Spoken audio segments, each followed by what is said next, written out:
Jabin BotsfordThe Washington PostGetty images with every round of failed NAFTA talks, and each new attack on the deal leveled by Donald Trump, the fate of the 24-year-old trade agreement looks increasingly dire. Yet long before NAFTA or even its predecessor, the Canada-U.S. FTA came along, way back when Trump was still a toddler. In fact, the two countries came very close to signing a trade pact, only to see the talks terminated for the strangest of reasons. Read Justin Trudeau's mission to save NAFTA. It was 1948, and officials from Canada and the U.S. had spent months hammering out the details of an agreement to lower trade barriers between the two countries, with both Prime Minister Mackenzie King and President Harry Truman seemingly on side. Then things changed. As Maclean's reported in 1979, sometime on the evening of March 23, 1948, King's eye fell on a book entitled Studies in Colonial Nationalism, and the 74-year-old leader chanced to read a chapter called Soul of Empire. I took it, he told his diary, to be perfect evidence of guidance from beyond. The guidance from King's mystical world of spirits and demons convinced him in the space of minutes that he should undo months of work and negotiation, and that he should no more contemplate signing the completed trade pact than he would consider flying to the South Pole.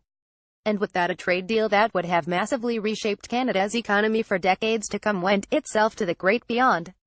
Watch Trudeau try not to react while listening to Trump in the White House as part of a package of stories about burgeoning free trade talks in 1979. Maclean's detailed for the first time just how serious the two sides had been about an agreement in 1948, before King's spectral intervention. The following appeared in Maclean's in July 1979, the top-secret telegrams clattering between the Canadian ambassador in Washington and the Undersecretary of State for External Affairs in Ottawa, Lester Bowles Pearson, were terse, almost poignant in their urgency, and far more personal than diplomatic in tone. At stake was a subject in which both of them deeply believed: free trade between Canada and the United States.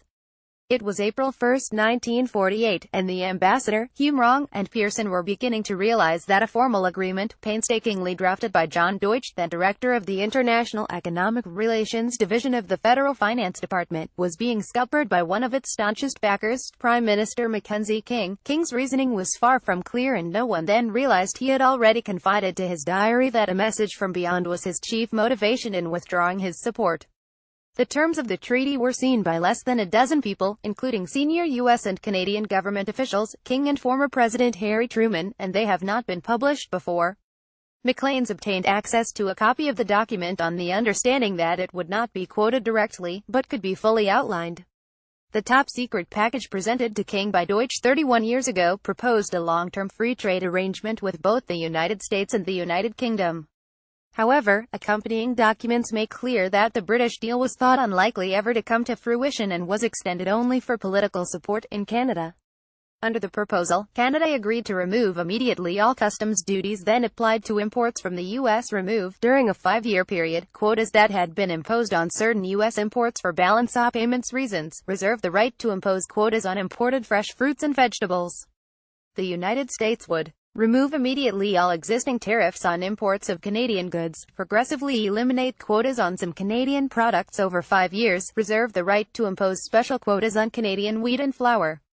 The private diaries of several politicians and civil servants involved make it clear that both Republican and Democratic congressional leaders in the U.S. were convinced, as were Truman and Secretary of State George C. Marshall, that the outline of the treaty would receive broad support from American voters in the November 1948 presidential election.